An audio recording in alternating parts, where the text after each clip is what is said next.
So we are fortunate to have with us someone who speaks English and who studied with Master Zhao for about a year and a half and has done a lot of energy work with other systems as well. Alexei, Takanuchi? Is that how you say your name? Alexei Takanuchi is a consummate pianist. And he has found the Qi work very useful in terms of helping him with his playing and just his life in general. He studied Tibetan form of Qi work, the white crane system, right? And other things. And he'll tell you more about that. So I'm very pleased to welcome Alexei Takanuchi, who's our instructor. We're going to be co-teaching the class in a sense because I'm going to do little bits and pieces of what I know and then he's going to do some other parts. And so as we work together, I'm sure it will flow much more. Thank you.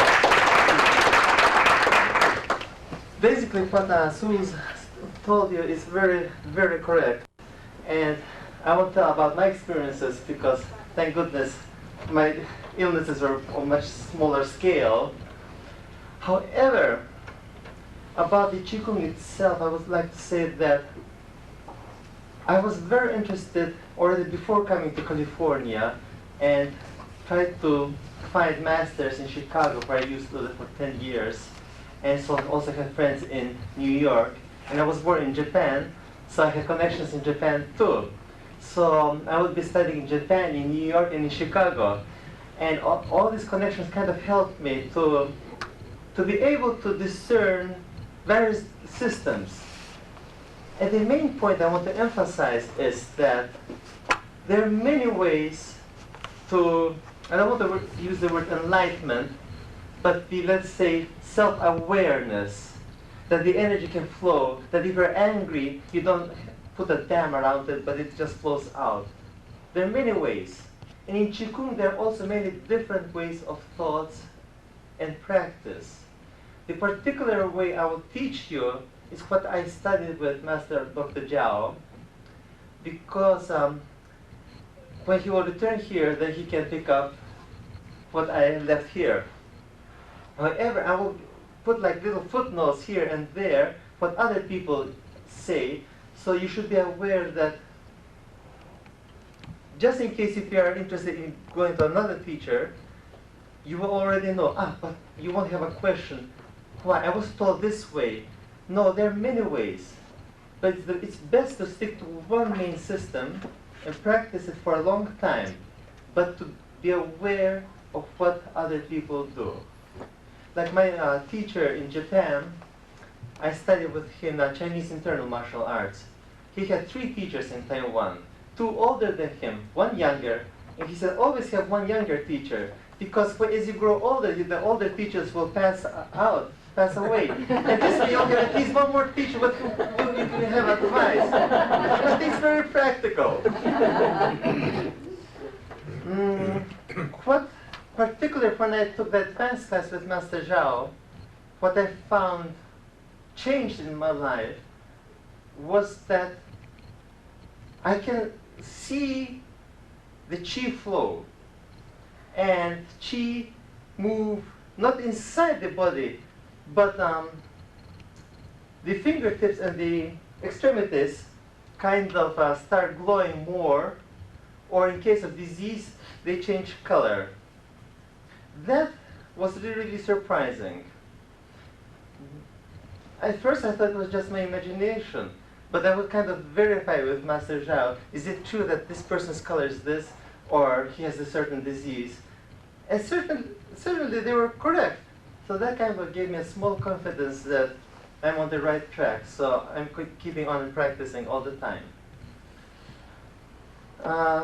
Because while I was sitting there, I thought for a moment that the lady here, she has unusual energy patterns and very strong. The gentleman there, yes, also. And the gentleman in the glasses, no, here, yes, you. Also, I thought was very unusual.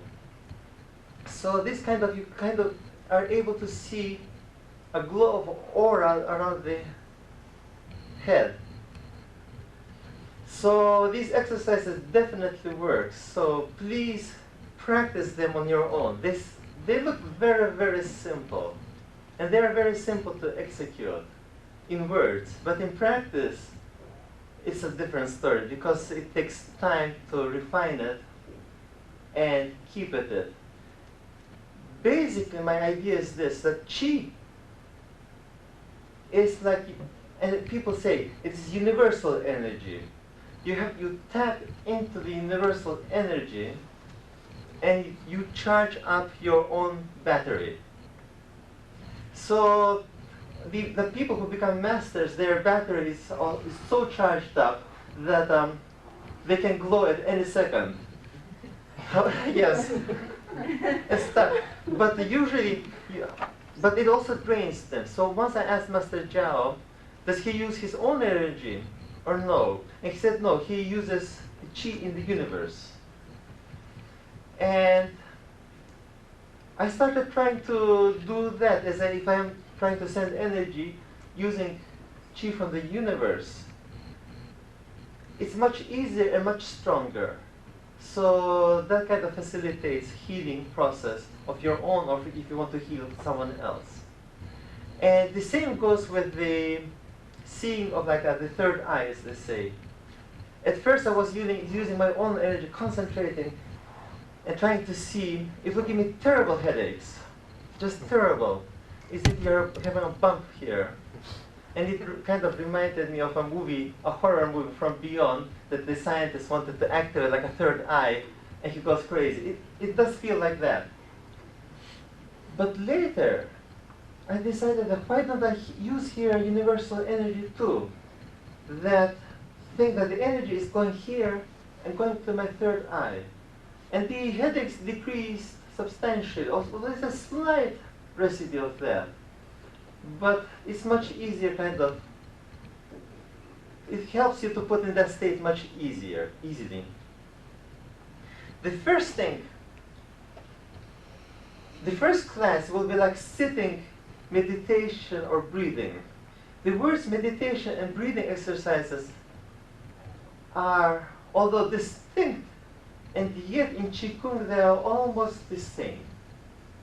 Because one starts concentrating on your breath and you're breathing in and out, of course. However, by this concentration, you are transcending the normal, regular breathing and becoming into the state of meditation. So meditation and breathing exercises in this sense are the same. So please don't be confused. So if someone says that he's meditating, it's all right. If he's doing breathing exercises, that's also the same thing, only in different terms.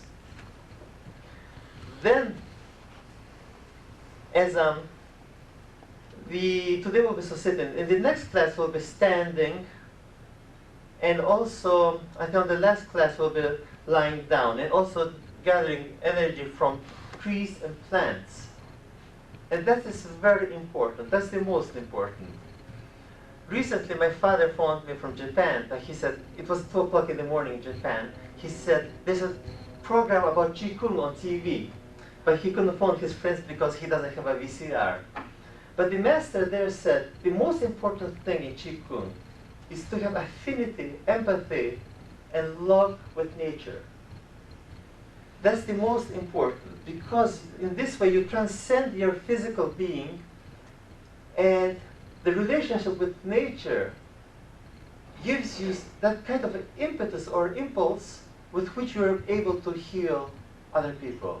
And he emphasized that anyone can heal any patient. However, the most important thing is to be in touch with nature. So the third class, the gathering from the energy from the plants and trees, will it's like a booster rocket that will give you the infinite power. However, at the present moment, we just started preparing the body and the mind for the actual process of gathering energy. Any questions? Sounds great, but we're willing. Yes. And one thing, when I still studied Qi or meditation in Chicago, the master there, he was very expert in his field. He could see the spirit. If a person was dying, he could see the spirit of the body leave the body without any kind of effort on his part. He was very good. And he said one thing that remained to me. If in your practice of Qigong, you will be starting to be aware of other entities, or spirits, as the Chinese say, don't be afraid. It is kind of a part of the training that you're opening your mind to other dimensions. Because often, like if you're doing breathing exercises with closed eyes, you might start feeling that there's someone else in the room. And very well there might be, non-physical spirit. However, there's nothing to be afraid of. You just kind of open your eyes and continue doing what you're doing and close your eyes once more, maybe 20 seconds later. And the feeling of quietude will return to you. So don't be afraid of that. So I think we'll go with the first exercise, what I say. This is the breathing exercise. In Qigong itself, there are several important acupuncture points. It's very related to acupuncture points. And acupuncture points themselves were found out, so to say, seen by Qigong masters who could see the energy field of the body. So they would see the body and see certain points that were like sparkling like little stars. And these were the points that they pinpointed afterwards, and physically they turned out to be correct. As a footnote, I will say here that Qi can pass through walls, through bricks, through anything. However, recent studies in China show that it cannot pass through copper wires. If you have two copper wires, it won't pass. It will stick to one of the copper rods or wires, which does show it has some kind of magnetic property. So if anyone sends you a bad Qi, have with copper wires, it will kind of be deflected. And the acupuncture points that we use in this system mainly are the points of the palms, the points on the middle of the sole, and the crown of the head. These are very important points. There are others as well, but they come much later, much later. So we'll start with the breathing exercise or breathing meditation. What you have to do is kind of sit more or less erect, knees kind of shoulder width